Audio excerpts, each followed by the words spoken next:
That is that's a trademark that I remember well. And I could see that as a teenager, that he had very low self-esteem. So it may be why he was such a very giving and charitable person. He probably picked that up from his mother and became a real people pleaser, which is not an unusual trait at all. People with alcoholic personalities are very, very much people pleasers. They don't please themselves as much as they want to please people around them. They don't want to be disliked by anybody. That's a protective mechanism, I think. I find I have that trait. I've had to really take a look at that during my recovery to say, geez, Dave, you've got to learn to accept compliments or gifts or things, that was hard for me to do because I've always been a real people pleaser. My mom, this is the thing that reminds me. My mom said my mom thinks you mentioned that, it reminds me of something to do with being Catholic too. My mom said that she went to some Bible study or something. The priest always said that he always knows, especially in Catholics, he says that taking compliments, saying, believing that you did a good job wasn't really, you're not supposed to say that. You're always supposed to be humble and That's stuff. Right. And the priest said it was okay that, if you've done a job well done, you should, take credit for it. He noted that Catholics sometimes tend to shy away from that because they don't want to be too proud about anything. That's right. Yeah, that's when I can recall my father always preaching about the virtue of humility. And we talk about, geez, I'm hurting, or I'm sick, or I don't feel well. We'll offer it up, penance. So I grew up with a feeling, it's okay. It's good to suffer because everybody needs to suffer, right? Well, it's bullshit. Nobody really needs to suffer, as far as I'm concerned. There's enough suffering in the world as it is. I don't think that I really need to suffer in order to obtain grace from God. I think that perhaps I have done that enough emotionally during my lifetime that I made up for a lot of ground. But I see those same traits throughout the family, and I think that you would ask me a while ago about nobody ever talking about my grandfather, and I never could get. Anytime I would ask a question about him, start fishing, the subject always changed to something else. I went back to my grandmother because I think what they were doing was taking the focus off him because of his drinking problem, which was very, very real, as I found out from Edmund. And probably not focusing on that and looking at all the good things that were done by my grandmother. So I think that's why all the emphasis was put toward her and very little toward him. Apparently he was quite an intelligent man. That's what I heard. Degree in engineering from the University of Maine in Orono, from what I understand. Mechanical engineering. Yeah. Did you ever hear anybody from Rockland say anything about him? The older people? Yeah. Yeah. Once in a while. What'd they say? They said, well, he was a real nice gentleman. Now, he liked his whiskey, mind you, but he was a real nice gentleman. And, just the stories that I've been able to dig out of people about. I was more concerned about what kind of an alcohol problem he really had. That's the questions I asked him. Jesus, I've heard some real heart-wrenching stories about the guy.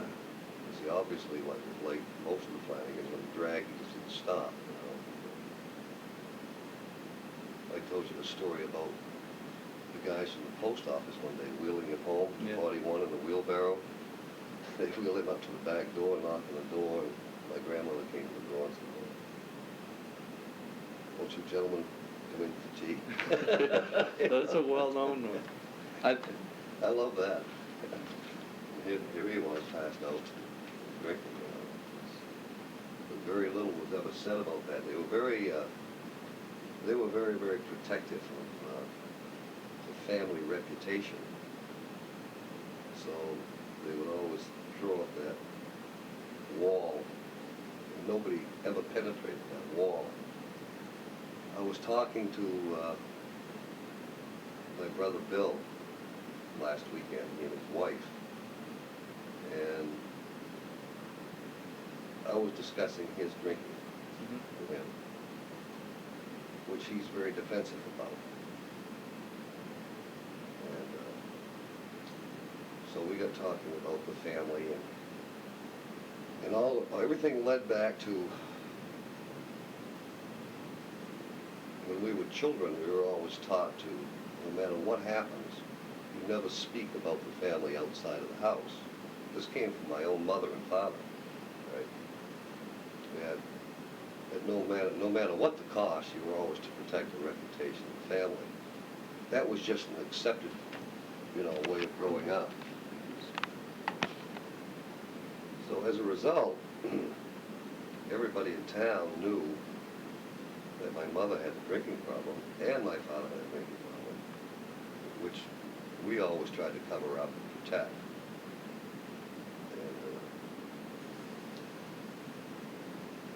I can't speak for the rest of my family, just what I've observed, but that was devastating to me. It wasn't really a healthy thing to do, because we could never talk about it, we could never acknowledge it, therefore we could never get educated on the negative aspects of alcoholism, because alcoholism just wasn't a word in those days. People liked to drink, and they maybe sometimes drank too much, and they made light of that.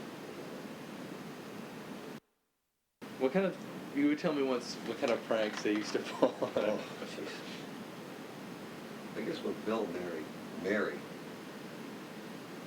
Uncle Bill moved into 41, and he and Mary had 2 children, Donna and Sally. Number one, I guess they didn't like her because she was a divorcee, and they felt like she was causing Uncle Bill to live in sin, which is typical. Which is ironic, because wasn't Kay Flanagan divorced when she married him? Very much so. And they treated her like shit, too. Yeah, that's what I've heard. And Kay's a lovely, intelligent woman. Jesus, she's a really nice person. But she always felt that same feeling that somebody that marries into our family feels, that they're really not accepted by all the siblings. My wife feels the same way. She feels that tremendously. I said, well, what makes you feel that way? She says, well, if you talk to Timmy's wife, Judy, and Bill's wife, Maureen, they maybe can explain that to you. But there's a wall there that we just can't penetrate. And I said, well, that protective wall still exists from our childhood, was to, we band together, not only to protect each other, but to protect the reputation of the Flanagan name. That's existed for 2 generations that I know of. Okay? My generation of children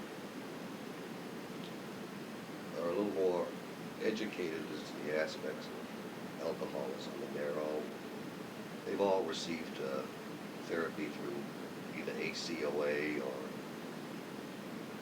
they went through the alcohol treatment program with me when I went through it at Togus, and we actually, faced up to the problem that exists in the family, and we traced it all the way back to my grandfather. And, we're trying to work toward breaking that cycle of a lot of the personalities and families that form like that. I can look back at my own family, I can see me playing the role of the responsible child. When things weren't right at home, I would take a day off from school to make sure they were right. I became very domesticated early. I learned to iron, sew, cook, house clean, I did all these things to make sure that when my brothers and sisters got home from school, that there were meals on the table, the house was clean, and that if they brought company home from school, then that things looked normal, and things weren't normal. I can see myself doing that. Now that's a role that I took on at an early age. Um, there are other roles that my brothers and sisters picked up. My brother Bill was always like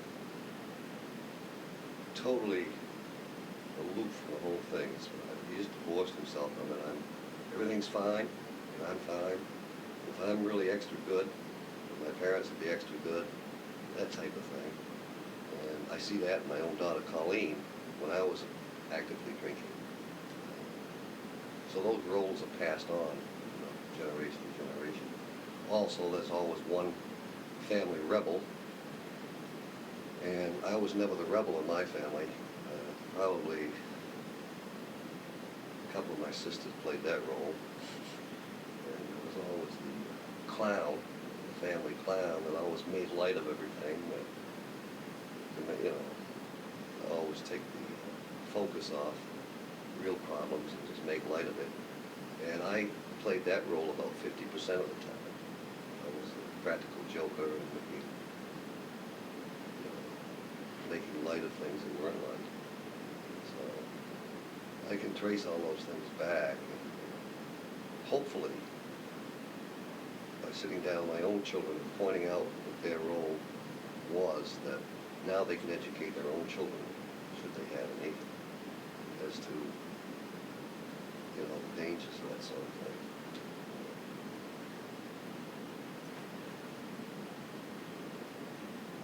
There's always, you get back to my Aunt Mary and Aunt Kay, and you were asking me the pranks I used to pull on her. They'd go over, and she was a very superstitious lady, Mary was. She believed strongly in astrology. So she didn't really fit the mold as a good old Irish Catholic housewife, Some of Art and Dad would go over and take spools of thread, notch the smooth end of the spools, and put a nail through it, and put it up against the window, and pull them down the window so it sounded like somebody trying to get in the window, and then they'd run like hell and hide in the lilac bushes down there by Edna as well. They scared the hell out of her, because she was quite superstitious. And she recognized the harassment and never allowed too many people in her house at 41. There was a period of time where, my brothers and sisters were never welcome in the house to play with their cousins. She just wouldn't allow them to be a part of that. But she always was just the opposite with me. Now, why me, I don't know, but she always invited me in, and I got to know my little cousins growing up. And I was the only one of the 9 children that she'd ever let spend the night there. And I recall her getting sick over there one night, and she was very, very attentive and very good to me. Nursed me through my fever, and checked me every hour during the night, and gave me a couple aspirin. She's very kind to me.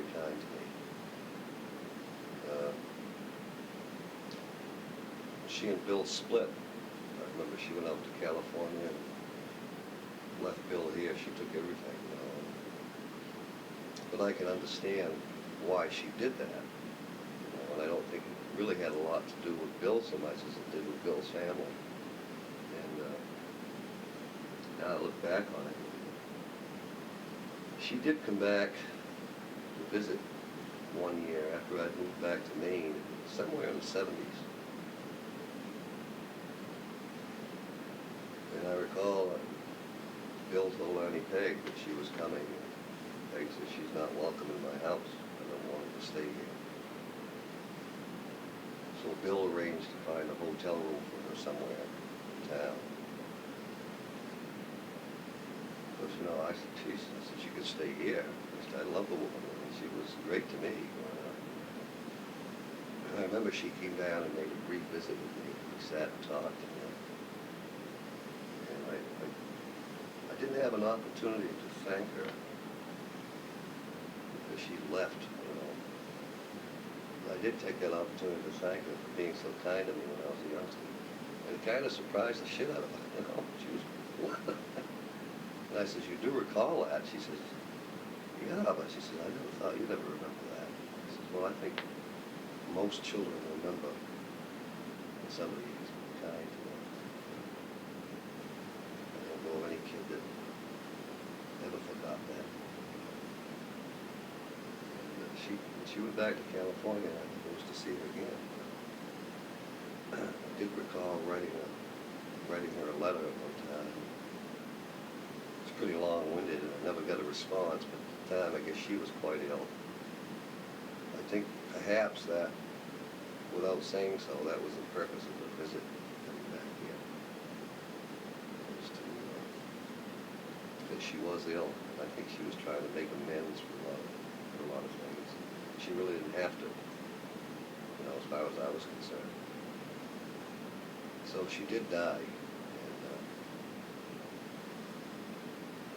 but it was after Uncle Bill was killed. She died.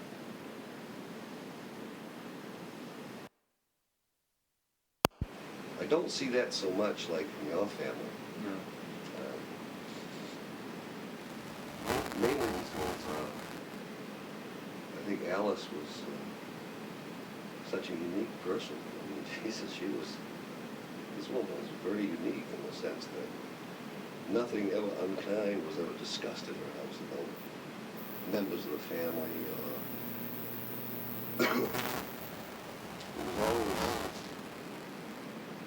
It was like she always saw the best in everything and everybody.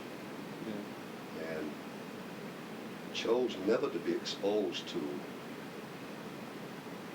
you know, negative things that would emotionally upset her. My mom, the downside of that was my mom said when she used to ask questions on the family, just my grandmother to get mad at her and to make my mom feel guilty. I mean, my mom would ask questions, you know, that weren't specifically pointed in any direction, Certainly. just general ones, and grandma would actually get mad at her Yeah. and get defensive.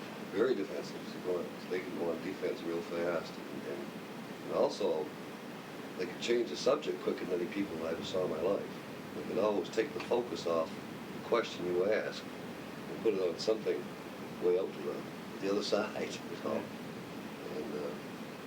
And you see that a lot. Agnes is, you know, Aunt Agnes is, the last few years I've been able to sit down and discuss my experience with alcohol addiction with her, and she's very attentive and listens with banjo eyes, wondering how I would dare to talk about this, you know. And I'm sure that since that was such a taboo subject, not only with my brothers and sisters and her brothers and sisters, but I think she really found that pretty interesting.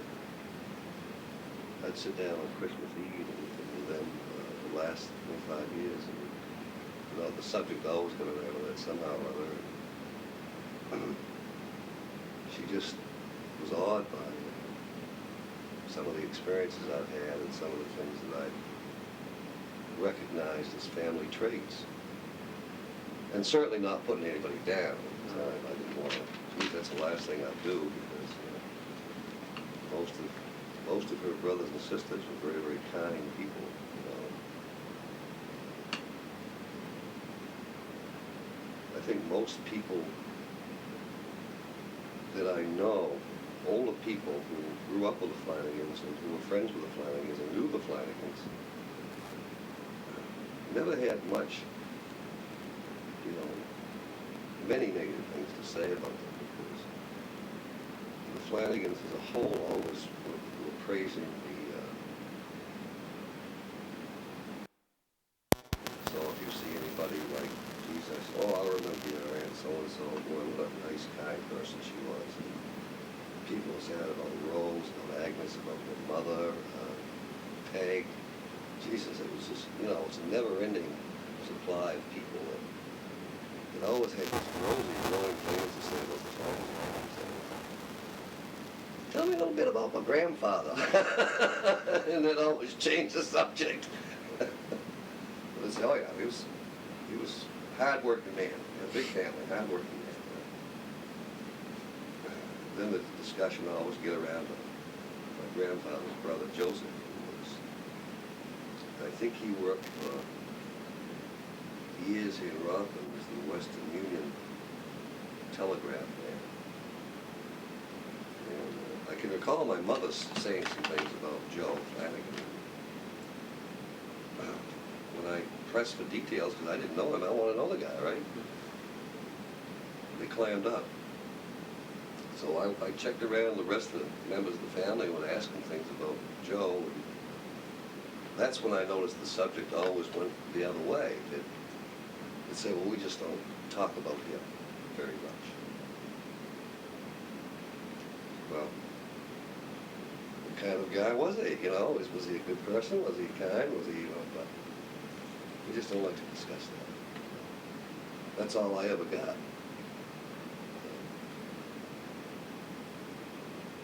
I pinned somebody down one time, and I forget who it was, that told me that he lived up here behind what is now the new St. Bernard's Church, on up in Masonic Street. He lived in that house right behind the church. And that he had married a divorcee, is what happened. And I think this was the reason they didn't like to talk about him, was because he married a divorced woman, and died shortly thereafter. And I guess this woman really put on a scene at his funeral, and just kind of turned the rest of the family off. The scene was one of, oh God, you died, I'm going to miss you, and I love you, and blah, blah, blah, blah, blah, blah. And I guess she went off and married some other guy, the guy right away with some money and got the hell out of here. So as a result, people have never talked about Uncle Joe too much. There's some interesting stories. I think it was Uncle Will, the same. Uncle Will, the meanest bastard I ever met in my life. Really? Yes, he was a mean son of a bitch through and through. Is Cushing now? Yep, that was Aunt Ida's brother. See, Ida was the sister of Mary, right? Mm-hmm. So this would have been my grandmother's brother. I'm not so sure at one time he didn't live with my great-grandfather, Will Cushing, over on Willow Street. I think Mike Flanagan uncovered some things about that. Let me look. Jim Flanagan was my great-grandfather, John's father, and then Will Cushing at one time lived with him over on Willow Street. But I know that when I was a kid growing up, I used to spend a lot of time at Aunt Ida's home, which is now where Ricky's Garden is. And I think when I was younger, I used to get pretty emotionally distraught at some of the family upheavals, and my father would always take me up there and let me spend a week together. Because I used to lose weight and get really upset over the arguments my mother and father used to have, and they were drinking heavily. And I'd always say, well, I'll fatten him up, Jim, and send him back to you in a week, you know. And I'd walk to school from there. And it seemed like I did this several times a year, spend a week with her. And as a result, got to, Uncle Will was living with her at the time. Because when you're a kid, when somebody's rough and gruff, you get the impression they're just born mean, you know. Yeah. And this is where I formed that opinion, because I can recall Ida one day saying, Will, take Brud, which is what she was calling me. Oh, my family called me Brud. Take over the barn and get us a chicken, she said, for Sunday dinner. Well, Will was hauling out the ashes from the coal stove and started swearing like a bad God. You know, I said, all right, Jesus Christ Almighty. Can't seem to get enough things done around here. So grabbed me by the arm and yanked me, right, and hauled me out to the barn. Walked in, he picked up this hatchet. Well, and grabbed this goddamn big chicken out of the feet, threw him over the block, snapped his head off, and I was petrified. I'd never seen anything killed or die in my life. This goddamn chicken flew all over that barn with blood flying everywhere.